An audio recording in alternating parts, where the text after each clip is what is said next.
What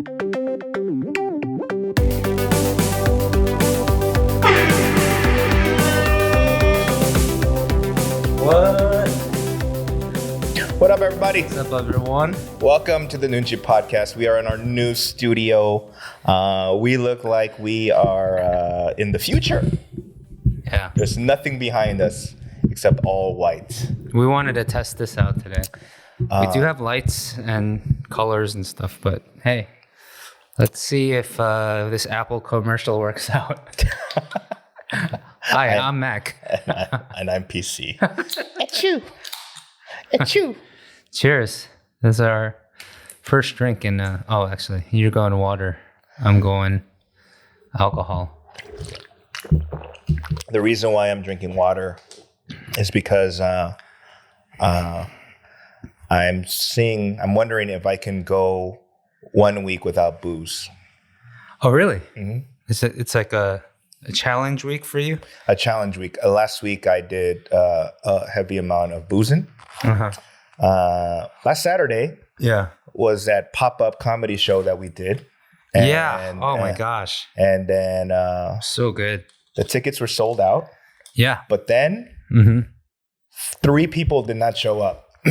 So on paper it was sold out, but it wasn't sold out. Oh yeah, it was weird. I thought it was 예약. Yeah. So you had to reserve, but not pay till you get to the door. That fucking pissed me off. That's pretty dumb. And I was like, why are we doing that? Yeah. You know? Mm-hmm. And so there was a lot of things that upset me about the show because, you know, I voiced my opinion. Yeah. And they're like, no, this is going to work. Yeah. And then I went, okay. And so... don't ask the expert or like the seasoned pro. That's a story of my life in Korea, especially when it comes to stand-up or podcasting. Yeah. Is people would tell me, oh, no, this is a better system. I was like, oh, I mean, what would I know? Yeah. I've done stand-up for 21 years now. What are you fucking talking about, right? Yeah. But I usually go, okay, let's try it your way. Yeah. And afterwards, you listen to me. Yeah. But the afterwards is the part that I hate to be the guy that I told you so. Yeah. The I told you so guy. But I am the I told you so guy when it comes to stand-up. We're also starting to become that in the podcast world. Right. Because we do a lot of consulting for podcasts. Yeah.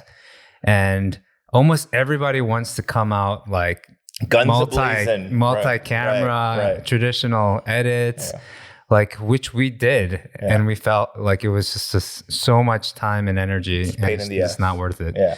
And that's why you see us only on one camera. I don't do any like edits anymore.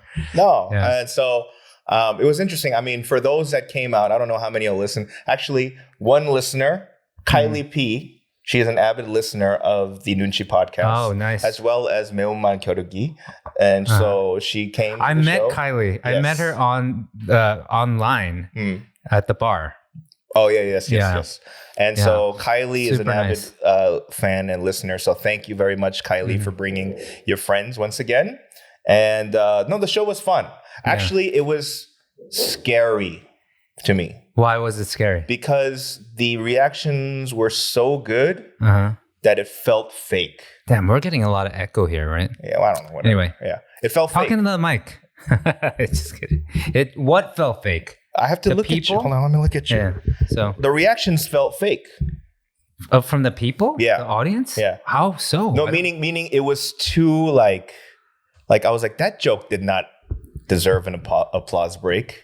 Oh, really? Yeah. But you know what it was? Yeah. It wasn't that it was fake. Like I was kind of like pumped throughout the show. Right. I never laughed so much at a show. Like it was the first time I understood maybe like 90% of the material too. I was so into it. Right. But I think what it was is that the way that place is set up, it looks like a basketball court and like stands, right? And then, but there's like no like. All the sound carries, so you can hear if one person isn't laughing, it sounds like the whole room is laughing. Yeah. Right? So it kind of like led this, it was kind of like, hey, if only a few people were laughing, it became contagious. Like, it's like, oh, I should be laughing too. And then after a while, I kind of figured maybe, that's the genius of this venue. maybe they didn't plan it out that way, but I think because, you know, the laughter is so uproarious. Like you can... Wait, what? Say that again? Uproarious? I don't know. But it was like it was there in your ears the whole time, you know? So... I mean, Tonga, one of the comedians came out and was like, I feel like I am the leader of a cult because you are laughing at like the reactions were so good. Yeah. Like, you know what? Like, but there's a part of me that thinks that I think because in the last episode I talked about doing a show in front of 10 blind people. Yeah. You know? And the shoutouts, I got some of your comments. Some people said that they had to pull over because of what someone called me lights out Danny. Thank you, Jin. No, because, you know, like the environment of stand-up in Korea, and I've you know, it's so foreign to them. Yeah. And so like when they think of comedy show, they think of, oh, they're going to paint their faces and do slapstick shit. Yeah. But there was zero of that. And although I did a little bit more acting than I normally do. Oh, really? At the basketball joint. Oh, yeah. I was acting. I was doing a little bit more act outs. I was, you know, fanning myself, bending over. That was fun. That was fun, though. And the bending over thing was like extra funny because at that point they had established that there was a mother-daughter. In the crowd. Yeah. Who happens to be famous, apparently. Oh, really? The daughter is like actually a very, very, like a high-profile singer. Oh, really? I had no idea. Yeah. But it was a fun time. And then, so this week I have to go talk to them about whether or not we're going to continue doing the show. Oh, you definitely should. And that was the best show I've seen in Korea. Like music, whatever. It was like, damn. It was like really good, like really entertaining. My wife was there. Yep. It was our first date in a long time. Like our in-laws took care of. Did Hyungsoo-nim have a good time? She had a great time. Great. Actually, there were jokes that she didn't understand that I had to explain. It was such a weird night. Right. Like it was a super weird night. A couple times she didn't get it. And then I had to whisper in her ear and say, oh, this is what it means. And I'm like, wait a minute. These jokes are in Korean. It's like... no, so it was a good time. But you know what? And I don't think people will understand this. Is that, and you would understand this. Okay. Is that like, you ever get depressed when the show goes well? Every time, only when it goes well. Right. Actually, when it's bad, I just kind of like, it's like, But when it's really good, the next day, I go into some deep hole depression. So why do you go through it? Because I mean, I go through it sometimes. Like after a good show, I'll get like depressed. Yeah. But I went into like, what am I doing in Korea type of questioning myself, you know? And it was weird, dude. Like I'm still kind of in a foul mood. But yesterday and the day before, I was in such a foul. I didn't want to talk to anybody, and I was in any mood to be like, you know, At work yesterday, I was, hi. Oh, really? Yeah, I was like, don't talk to me. Well, I wasn't at work. I was at work, but I was at the studio, and you were at the office. I was at the office, so I was just looking at people like, all right, hey, awesome. Don't talk to me. That was my attitude because I was not in a good place. I'm kind of getting out of it, but you know, the idea was, the reason why is that the show went great, and so that was exciting. But then what I started thinking was, and I felt this back home sometimes too, is that like, this don't change shit, right? What it did was it gave me kind of like that drug high for a hot second. That's what it is. And all your endorphins are like through the roof, and then you just come crashing down. And my brain went, wait a minute. Like, the show was great. Yeah.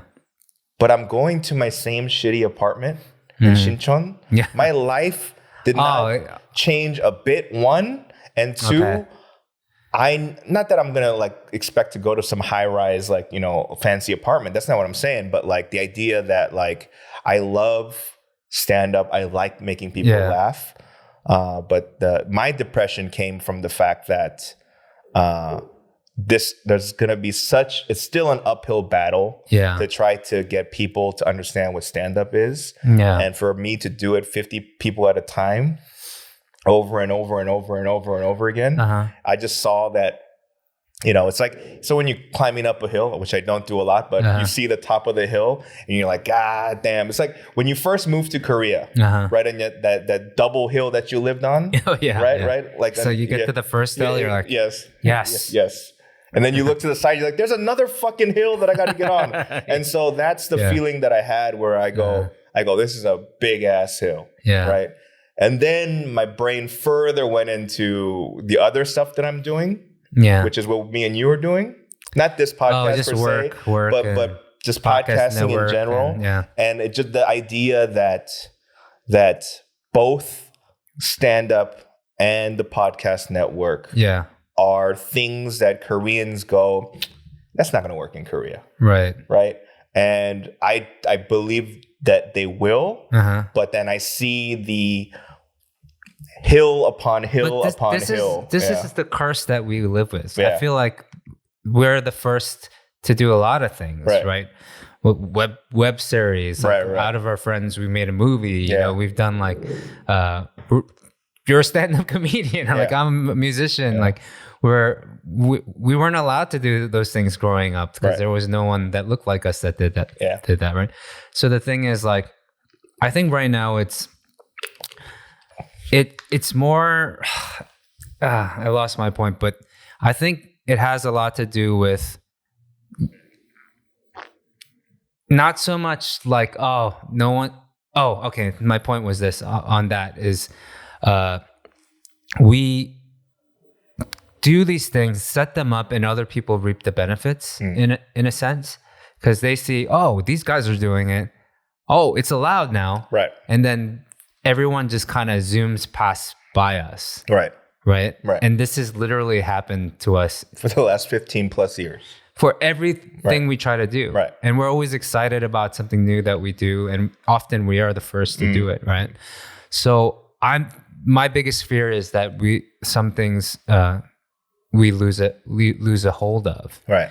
And so the stand-up thing, it kind of, can take that direction, because really what it is what you're starting the stand-up scene here, but really you're not going to connect to Koreans more than Koreans can connect to them. I mean, but I've come to grips with. Yeah. I've come to grips with eventually every one of the kids that started with me are going to be better than me. It's going to click eventually. I've come to grips with that. Okay. Because to me, there is a ceiling. It's not I don't know if it's bamboo or glass. I don't know what kind of ceiling, but there's a language ceiling that I will never get up through, right? Which is fine. I'm not trying to be famous. I'm not trying to be the best comic here. Yeah. You know what I mean? I'm just trying to lay the groundwork, right? Yeah. But just the idea of laying the groundwork, even like the dirty shit that I was saying, right? Or the joke I told on Saturday, right, was the idea of people getting in trouble online or on variety shows for being fake, for planting things. Okay. Right? So I don't think I talked about this, but there's a variety show where this married couple, right? They talked about how baller they were, they're rich or whatever. But it turns out that their supposed house was an Airbnb. Oh, yeah. This came up in conversation. Right? Yeah.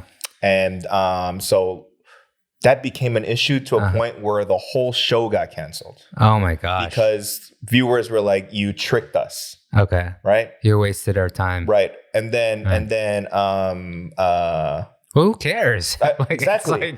And then like a bunch of comedians in Korea, their YouTube content is like where they're pranking people. Well, not pranking people per se, but like they're doing random shit just to see wild shit to see the reaction of the what do you call it? The civilians nearby, right? Yeah. But 99% of them, it's all planted, right? All of them, and because I know a lot of them. And so on YouTube, they've gotten in trouble. Not in trouble, but like they've been called out. They've lost whatever. If you really can figure it out yourself that of course it's a little bit too like it's too perfect a scenario. People should just be more upset that they can't figure things out faster. I don't know. It's like you were entertained. Like just leave it at that. That's fine. You're allowed to be tricked and when it comes to entertainment. Like that's the whole point actually. So my joke was that like I go like I have a new hobby is where I write comments on Pornhub.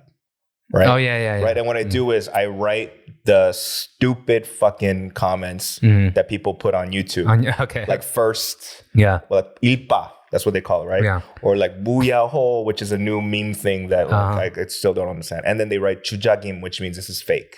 Oh, okay. Right. Chujagim. Yeah. And then I jump into the chujak part. Oh, okay. Right. And then I go, guys, chujak is for us.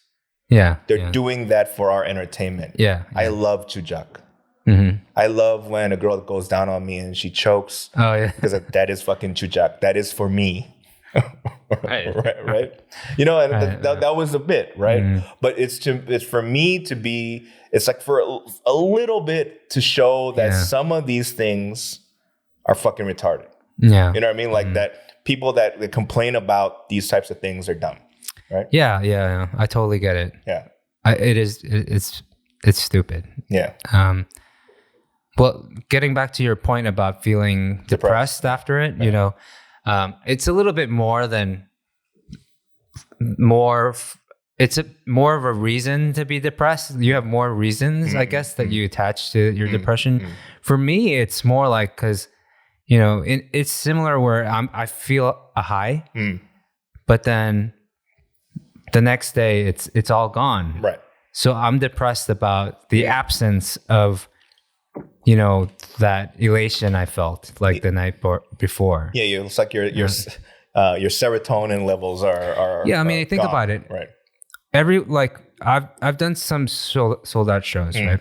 And people were there for me, so I felt incredibly special, especially when I kill it, you know. And people took time out of their lives and it's to spend with me. Yeah. Right.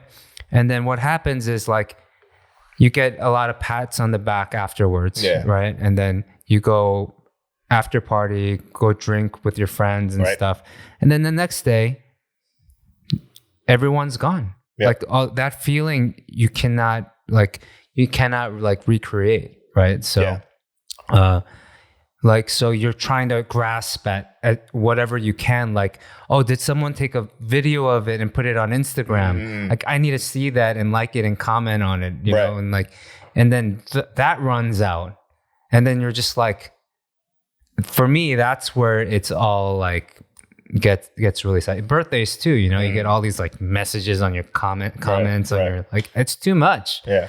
Like you get like hundreds of like happy birthdays and stuff, and then the next day you're just kind of going through all of them and 정리ing, you know, like you're trying to make sure you like and respond to everybody. And then once you do that, you're like, shit, I gotta wait another year for that feeling. Right.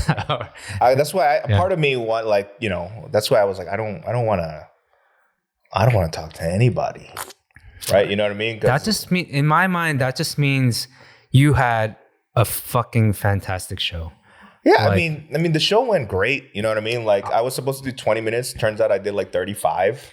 You know, and it didn't feel that long. It was so good, and I could have gone another. Could have gone way longer, right? You know? Everyone wanted to go longer. Yeah. I could tell. They were doing the light. You know, the green light. What is it in stand up? The red light. The red light. Yeah. And in Korea, it's a cell phone light just like this, right? But no, so it was. You know what? Like, to me, the feeling was. I felt this way before a handful of times, but like I think it was just compounded with other shit. And I don't want to make this like this episode like, you know, Danny's depressed. You know what I mean? Because, why not? You know, because that's not my character. Hey, we're switching places for once. I know. You're losing hair too? Losing. It's been gone, dog. So, and then on top of that, so like I drank on Saturday, and then after the show. Yeah, I went for the show. We drank. I mean, it's like I don't want to like admit to having done, bad things or like, but why is it bad? We drank, No, I mean, like, that serotonin thing. When it gets depleted, in a big way, the hangover is what we're talking about. That's the shit that you just had a really bad mental hangover. Yeah. Oh yeah, right. And it was a bad mental hangover, and I was kind of physically hungover too because I drank a lot. Yeah, and I went to work out. Oh, you had your PT session because my trainer was at the show. Does he drink? Yeah, he was there. He was there, and then he was like, "Oh, you drank a lot yesterday. We're gonna have to fix that. We're not gonna burn that calorie." And I was like, "Those calories." I said, "You motherfucker," So I was in a shitty mood, and I finished it, pumped it out. So switching to you, how was you've been performing a few times? Oh yeah. So me and Tonga did a show together the night before, right? Or 2 nights before. I think it was the night before. The night before, yes. Yeah. So we so it was funny, like I mean, we had a great time. But 2 people showed up. But we've talked about this before. Right. We've done this kind of thing. Hey, man, the venue made $300. Yeah, I mean, those are expensive tickets, like 150. Now they're 50% off. Oh, okay. For the month of May. Yeah. But anyway, okay. I have, I'm doing less shows, but this week I'm doing 2 shows. Next week I'm doing another. Anyway, me and Tonga show up, and he says, "형, 두 명밖에 온다고 들었죠?" Yeah, and I was like, "What?" He's like, 2 people, only 2 people. I was like, "Oh man." Well, thank goodness there's like 8 to 10 staff, right? So it's always gonna be at least 8 to 10 people. But Tonga, we still did our job. Right. Like it was good. I think we did okay. Like some of the staff I saw for the first time is that rotates too. So I'm really playing for new people, right? So I'm just focused. Did okay. I did my whole spiel jokes myself, but stand up came after me. But usually it was like, I don't know. Anyway, but Tonga came up. He actually killed it. Like he does really well with crowd work. Yeah. Yes. Like he's just like a pro. He basically didn't tell his stand-up bits. Yeah. And just kept working the crowd of 2. Actually, it was 3 at one point. Right. So a friend of, anyway, they came and it was nice. And then I remember that one person had to leave that came late and left early. And Tonga was like, oh, you're leaving now? And during my set, it's like, and there's 2 dancers after us that do like these interpretive dances. Yeah. And they were upstairs, but there's speakers up there. Right. So he's like, he was like, 춤추는 친구들 한 명 더 나가. 30%, like 30% of the audience is gone. 망했어. He was like, it's like, it was so funny. Yeah. And the owner of the place, the Tepyo, like the head of this whole thing was sitting right in front of him. Yeah. And I'm so glad that she like could, laugh at it because, he had the goods, I was so like, it was a really good stand-up weekend for me. Yeah. I got to see him do his thing. And then we were like, we're allowed to leave after our sets. Right? So Tonga was like, after mine, he's like, "형, are you going to leave after your thing?" I was like, "No, I got to watch you 망해." I have to see you fail.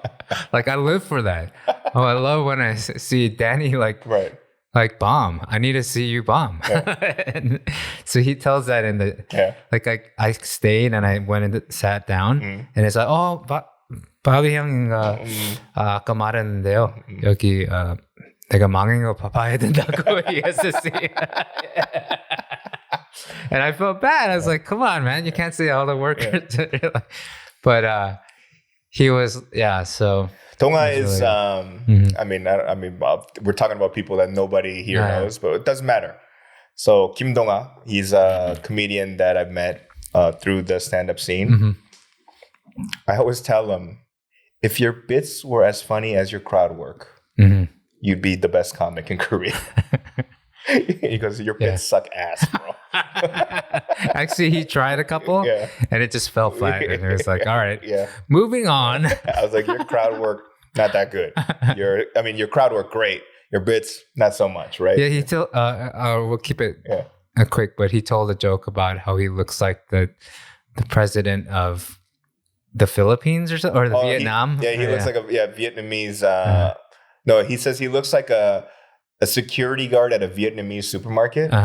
And so he looked at it and he goes, oh shit, I do look like him, right? You know? He told that joke and you're like, oh, you're not feeling it? All right, next, moving on. It's like, nobody cares.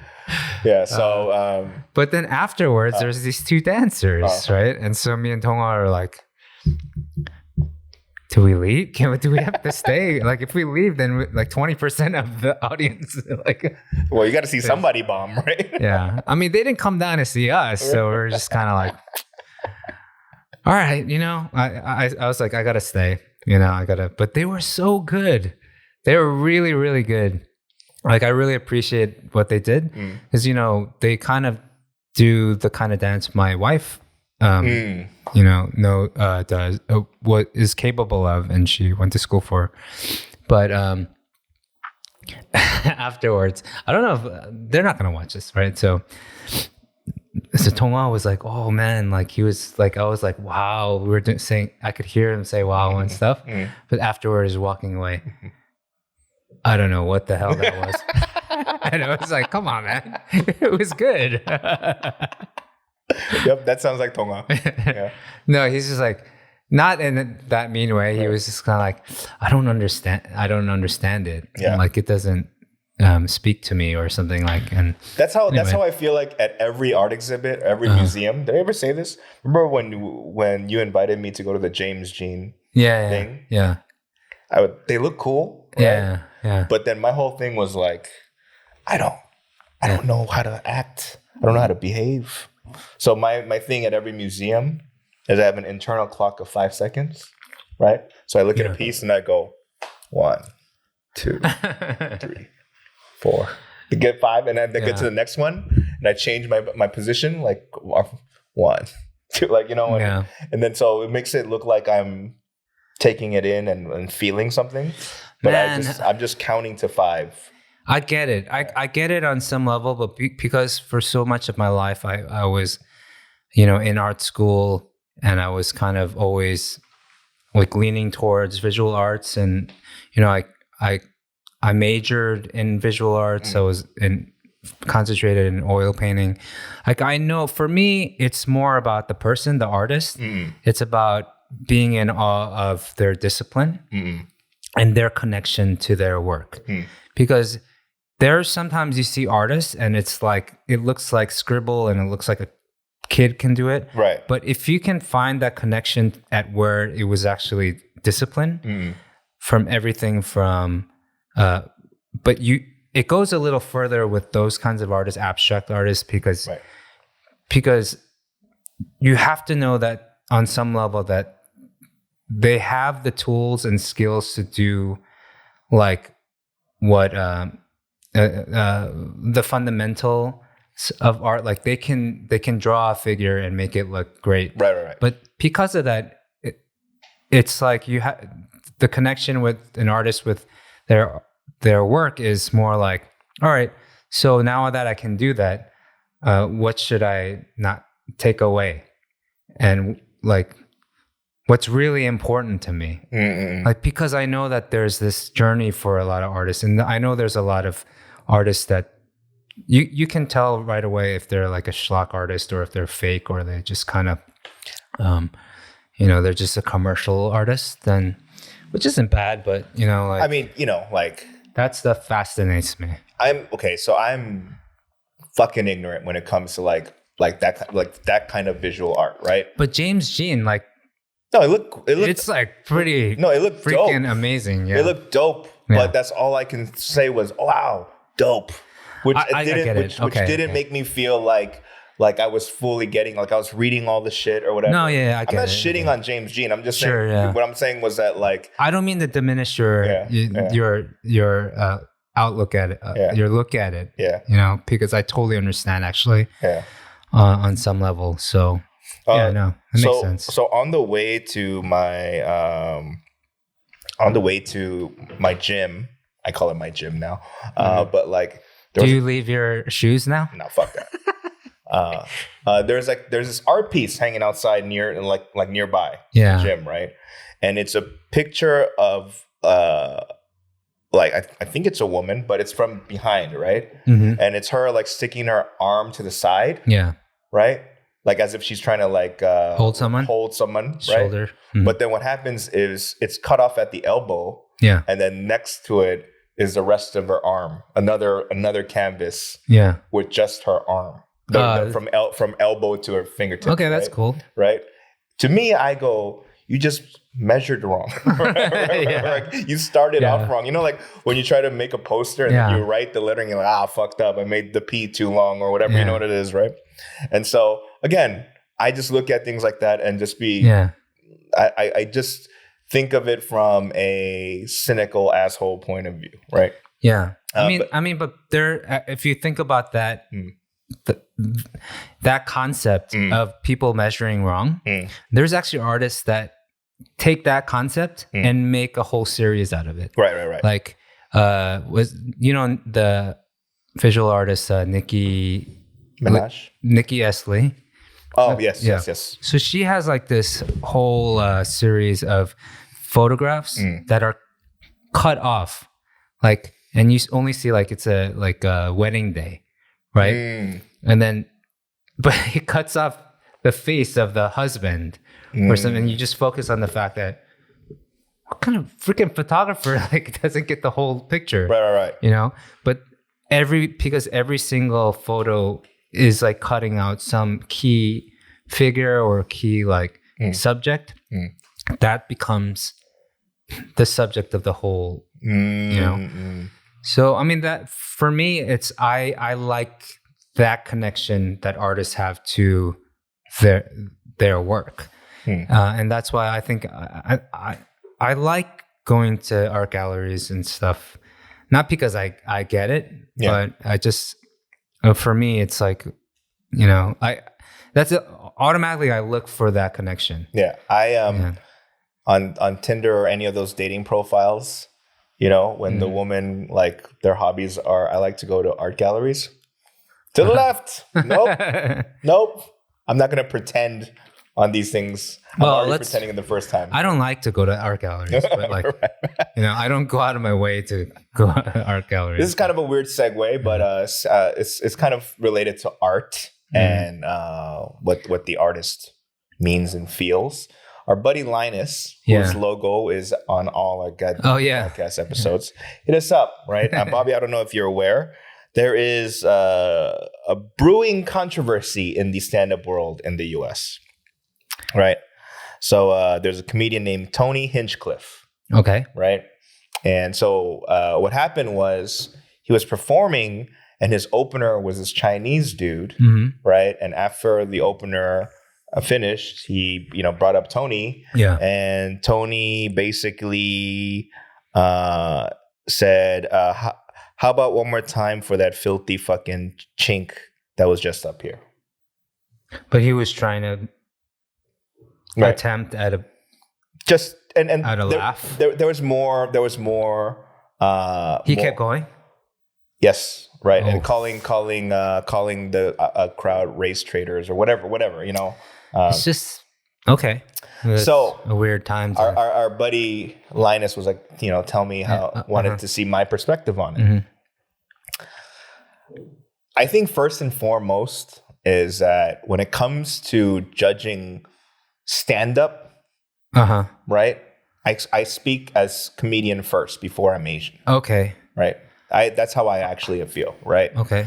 And knowing that Tony Hinchcliffe is a shocking comedian, you know, I feel like it was him to be shocking.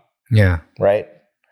However, there was no like punchline or whatever. It was just shock value. Yeah. Right. Which I feel like because of this day and age with all the Stop Asian Hate and that kind of thing, I think all that was bad timing for Tony. Oh, yeah. The other issue was that the opener, the comedian Chinese guy, I think his name is Peng Deng.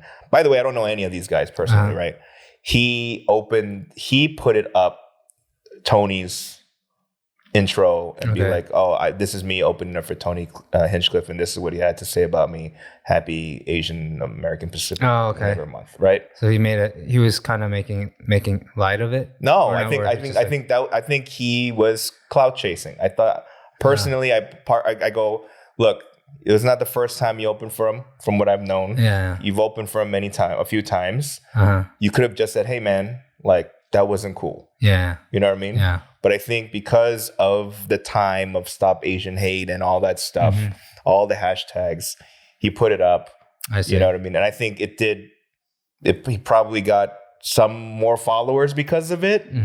But I also believe that what that did was it probably would have alienated him from comedians. Okay. That's how I would see it as is that, you know, like to me, I don't want to say there's a brotherhood or whatever, but to me, when I see a stand-up comedian, there is no stand-up comedian union. Oh yeah. Right? Yeah. There's none of that, right? There's no SAG union, right? Yeah. So not anyone, not just any open micer can be called a comedian. Yeah. You know what I mean? But for me, my whole thing is if you get paid to do this, if you get if you can write if you get a W-2 from a comedy club or whatever, like the 1099 from the comedy club, that's when you're a comedian. Okay. And so when you're a comedian and I've never even heard of you, I always do have like this weird like brotherhood, you know, like there's this kind of like camaraderie, like just to be like, yo man, like no matter what your set is, like you know, this is we're kind of in this together, right? We're all working out at the same gym, right. And then going back to what Patrice said way before, right? He was on some Fox News or whatever. Oh yeah, right? I remember that. He goes, unfunny jokes and funny jokes, they come from the same birth. Yeah, they come from the same place, right? The whether or not it joke goes off well or not, you know what I mean? That's another story. Yeah. But it didn't, in Tony's case, it didn't go off, right? Yeah. And so he got dropped from his agent. Oh man, okay. Right? And stuff like that. And, you know, like I don't know. I just feel like that was not, you know, it was just a big swing and a miss, right? Yeah. You know, I don't think it was a Kramer type of situation. Right. Remember Kramer, Michael Richards at the Laugh Factory? He blew up because there's people that were supposedly talking. Yeah, heckling. And that pissed him off. And then he said the N-word, right? But in this situation, now, I say this knowing that there's going to be some Asian Americans that look at it and be like, fuck you, Danny. He should get canceled. And I go, as a comedian, I can't say that. I can't. I go, you are entitled to take a shot at whatever type of comedy you do. I remember that thing, that interview with Patrice O'Neill, and he was talking about, you know, he's fighting for the attempt to tell jokes. Right. You know, like all jokes aren't funny. Right. But, you know, like in order to find out if it's not funny or if it's funny, you have to attempt at it. Right. Yeah. So sure, there's a bit of ignorance on this guy's part to actually try to even hit something out of the park, you know, even like not out of the park, but he was just, you know, it was something easy, I guess. So sure, everyone can fuck up, but he fucked up at the wrong time. Yeah. I see it from your perspective as well. Sure, like I think comics, they have this kind of unsaid, you know, kind of rule that, you know, we're all missing at the plate. You know, everyone is mostly missing the mark. Right. But the reason why you guys are of the same cloth and blood is because you guys have the courage to get up to the plate, even though you struck out like 90% of the time. Right. And on top of that, like, you know, it's a hard thing to be a kind of like a shock comic, right? Because, Because, you know, like, remember Louis' bit about the N-word? Yeah. Right? Yeah. Super shocking, right? Yeah. But it's hard for even me to even, like, the difference between what he did and what Tony did was that there was bits to it. Do you know what I mean? There was a little bit more like there was more intellectual. Yeah. Like, this N-word made the shit out of my coffee. Like the way he said it was like, you know, it wasn't even derogatory or whatever. That was the feeling that came out of his rhetoric. But there was an explanation, and there was a foundation, semblance of comedy, a setup, a punchline. Yeah. But this one was just like shocking, just words. I mean, I'm getting it, understanding it more and more because I've seen you take shots just as dumb. Yeah. But you do it purposely. He's like, I got to get it out of my system. Like, this is like a terrible joke, I know. Right. But I just have to tell all the shitty stuff because I got to get on stage tomorrow. I got to, it's like, you know, like I got to rid myself of some of the, you know, there's a balance in all we do, right? So, I mean, to me, like, the way I feel about it is that I feel sad about stand-up comedy in general, because like we all have to be careful. We have to be more careful. Everybody in every situation now, of course. We're still not out of that cancel culture we won't era. Ever be. I guess. Yeah. I mean, I think it's gonna finally kind of settle down. I think, to be honest, I think you can. At some point, you know, we're all human, right? And so we have to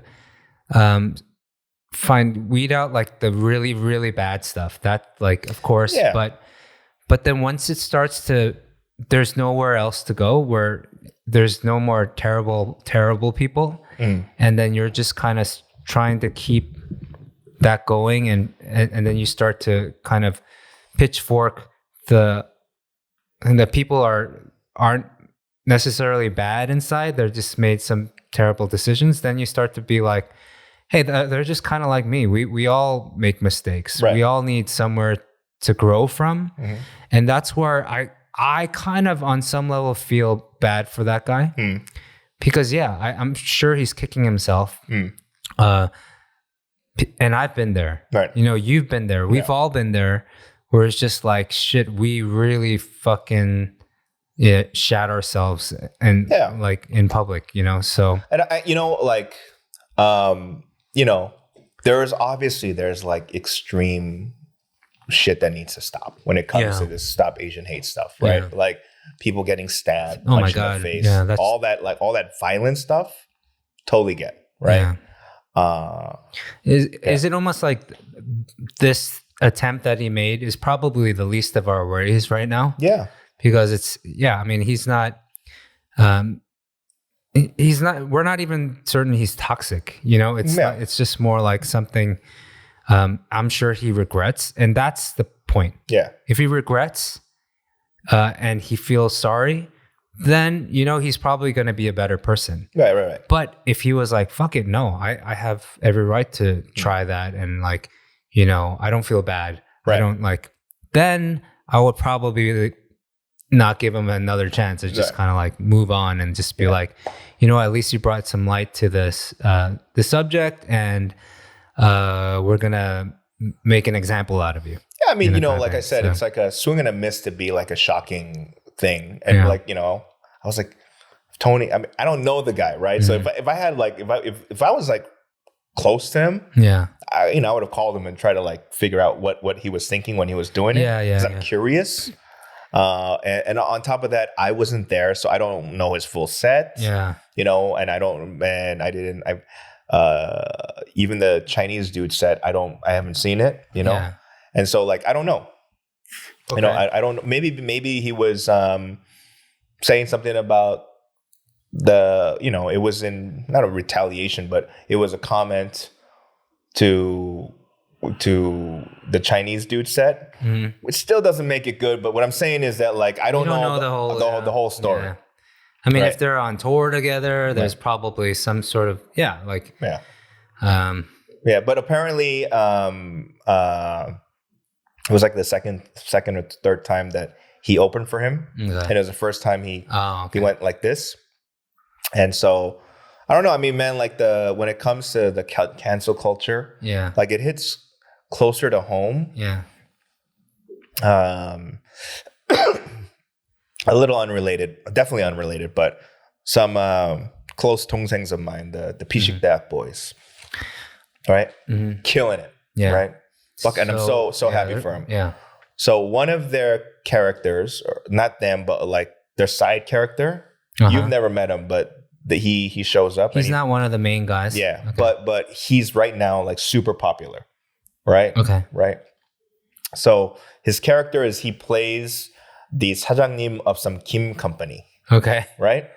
Okay. And they actually manufactured Kim. Oh, really? With the labeling of the company that he stated. Yeah. Wow, that's very like reverse Banksy. Yeah. And so they were selling it. They were selling it online on some online platform. And some organization dug up something that dude did before, like a video that he did way before, and said that how can you have a person like this sell product on your platform? Okay. The video that he did before. So Koreans have this thing, and we tried this. Remember when we did the shitty exotic food World Cup? Remember we did like durian versus whatever, 청국장 or whatever. Yeah. 이상형 World Cup means like who is your ideal? Like say you get 16 actresses, right? And then you make the brackets and you be like, all right, quarterfinals, this person wins, semifinals, and then who is the final hottest actress? Whatever. So they do it in variety shows. 이상형 World Cup, right? 이상형 means ideal type.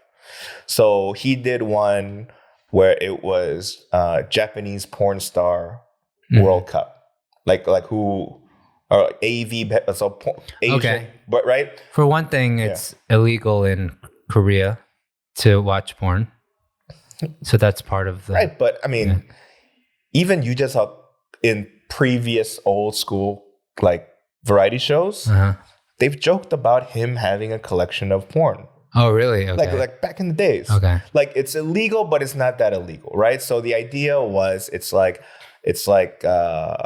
basically like some organization with uber feminist ties, where like how do you have somebody that watches this type of shit, right? Okay. Like whatever.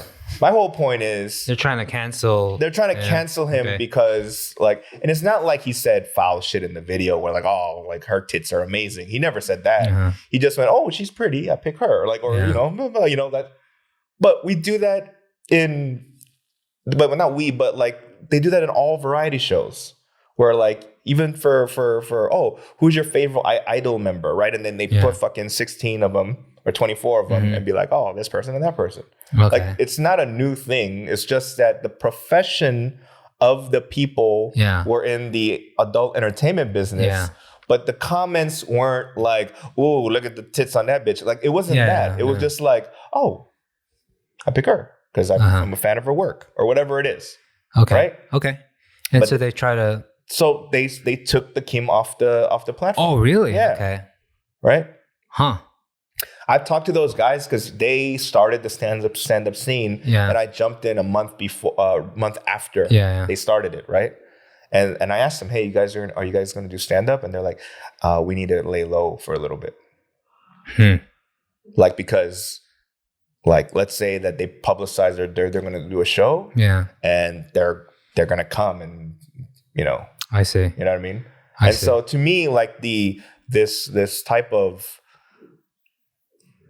again, there's actual hate speech. Yeah. Right? You know? And like, you know, and then there's just, you guys are reaching for people, not you guys, but people are reaching just for the sake of canceling somebody. I would, like my biggest problem with this whole cancel culture, like it's not like, you have to call out what's terrible. Right. But it's also like, you know, you can't promote perfection. Like nobody is perfect. Wow. Well, okay. Can no one like my thing is like you gotta have some like forgiveness, especially of the past. I mean, if you dig something up from like 10, 15 years ago, 20 years ago, like really, do you really think people can't change in that time? Do you really think that that people seriously don't live with regrets or growth? And that's my biggest problem when people are reaching for the past. Like or trying to make something bigger out of something that's not as bad as it is. Because why? Because like I guarantee you, every single person that you do approve of, they have things in their past that you know maybe were never recorded. You know that I mean.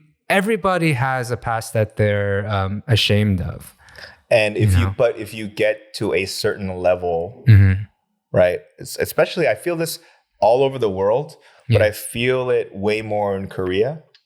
Is that like if you hit a certain level of fame, that's when everyone is going to kind of find. I didn't understand what it meant when I first moved here. They call everything scandals, but when you and I hear the word scandal, it's like, oh, that's messed up. But they'll say like drunk driving. They'll say like two idols are dating like in private. And that's a scandal. But that kind of tarnishes their reputation for a while, right? It just doesn't compute with me. I don't really really pine on it too much because I just think I'm never going to understand that part of the culture, nor should I really like should I have an opinion about it like publicly, because it's like me, it's almost like teetering that line where because I don't understand it, does that mean like I disapprove of it? I feel like I'm better than people. I don't know. I mean, I disagree with that. This was extra shit that weighed on my whole depression thing. Okay. Right? Overall, it came to how long do I stay here in Korea? Yeah, right. Oh, yeah. That's what it came down to, because I go, look, man, like I know it's going to take a long time, and I find some joy in helping like establish things that haven't been established yet. And I feel like we're making some headways in podcasting and with all this shit, right? Yeah. But ultimately, man, like when I'm seeing, number one, and we've talked about this many times, I don't plan on being famous, particularly in Korea, because I go, A-list celebrities in Korea make the same amount of money as D-list celebrities in the US. So I'd much rather be a D-list celebrity in the US than an A-list celebrity in Korea. If it's about the money. If it's about the money, right? Yeah. I'm not stressing about whether or not I can smoke on the street. Those Pichik guys, one of them smokes cigarettes. He can't smoke on the street anymore. Why? Because if he's caught like throwing away a bud? Yeah. Or like he's not even that. Let's say, because you know how it says no, there's a bunch of no smoking signs. Yeah. People rarely follow those things, right? Okay, at night when they're drinking, right? Like in some sort of like side parking lot or whatever, right? Rarely people follow it. So he's becoming famous enough that people would want to make an example out of his mistakes, and that I get, right, and I don't approve of either. Yeah, like, so I go, hey man, like a part of me goes, those guys are making good money, but they're not making like fucking retire family money, right? You know what I mean? Like generational, they're not making generational wealth. They're making good enough money to live somewhat comfortably, but they need to maintain that. Right? Yeah, you know, and like I think everyone is allowed a certain amount of humanity or a certain amount of my qualms. Mistakes My qualms is with this, is that, and I told them, right. If you have to be a slave to the broadcasting systems or advertisers, right, then you have to behave, right? Meaning that, you know, he got caught smoking indoors, you know, when everyone else did, but he's famous, so he's going to get busted. Right. There's another celebrity getting busted for that right now. Okay. Right? And so then not only do all your advertisement contracts disappear, you have to pay extra. Oh, These really? contracts are, hey, we give you $100K to be the spokesperson for Subway, right? Yeah. And then that's for 2 years, let's say. And then something happens and 2 years did not pass and they cancel your contract because you fucked up, supposedly. You pay 3 times back. Oh, really? Yeah. Oh, my goodness. Right, like things like that. That's happening, right? And so, like, I go, if you're going to be a slave to corporations or whatever, then that you got to behave, right? I see. But if you became a person that is not reliant on like TV or big corporations, your income is reliant on your fans buying your merch, you know what I mean, coming to see you, like, then you can, because they're fans of yours because you make you act yourself, right? They're fans, and so I go that's the decision that I think y'all need to make. That's a really, really good point. You know, and because in Korea everyone goes, I'm gonna be famous, right. So I gotta go. Even if you're a high level YouTuber, I still gotta go. I gotta go on TV, right? You know, I gotta be the spokesperson for that beer. You know? Yeah. You know? But I go, I get it. You know? Because that's money, way more money and faster. Right? Yeah. So anyway, just to me, the whole weekend, and I mean it's Tuesday now, but I'm just like, you know? Yeah, you're on that downward slope. Oh yeah. Kind of. Or maybe you've hit, maybe you're headed back up now. I mean, I'm better. I'm definitely better than Sunday and Monday. But those are the hardest days. Yeah. Really, it is like after you. Yeah, I mean that a hangover is a hangover, but it's the worst when you first wake up. I'm curious though. Like, is there like, because you know you perform, right? So you're a performer. I perform. Are there other professions where you have a great thing? You did a great thing. Yeah. And then the next day you're like, oh, I'm depressed. You know, like artists too. I mean, when they have their gallery shows, right. Or their. So I'm saying outside of art. And outside of freelancers, people that have fucking 401ks that their job established. You know what I mean? Like I'm wondering like if a surgeon, you know, or a doctor like perform like some crazy ass new procedure like heart surgery or whatever. Right? Fucking killed it. Everything's good. Sure, I'm sure it exists. Like, what we're really talking about is the depletion of serotonin, right? So that happens in different ways for every profession, I think. No, but I'm curious. If a plumber goes, I plumb the fuck out of that. Right, okay. Right? You know what I mean? Like, you know what I mean? Or like, I'm just curious.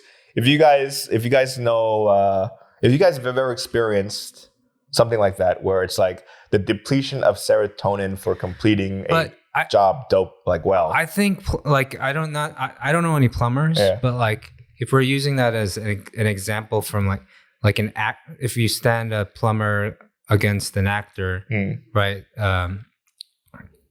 I think personally, like instinctively, I would think that a plumber is happier because, you know, they don't have as many ups and downs. Like I think actors, not only do they have lots of ups, lots of downs, they also have to play with their emotions. And I don't want that.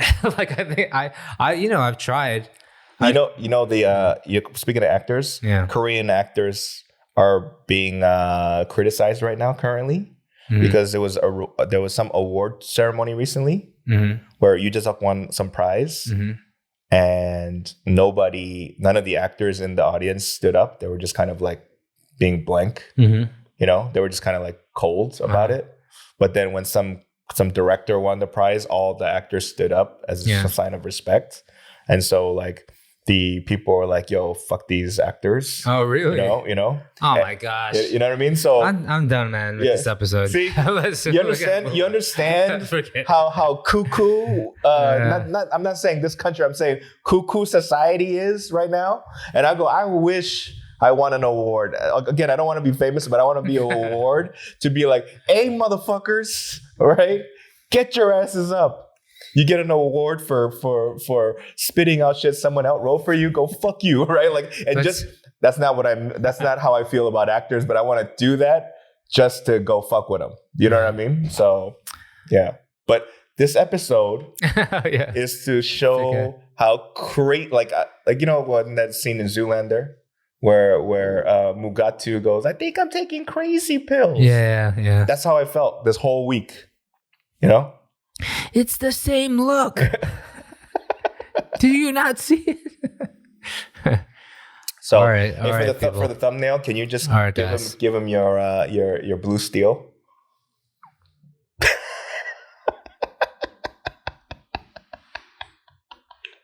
Oh, I can't do that. We're gonna get fucking copyrighted again. That's all right. Under 10 seconds, we're good. All right, everybody.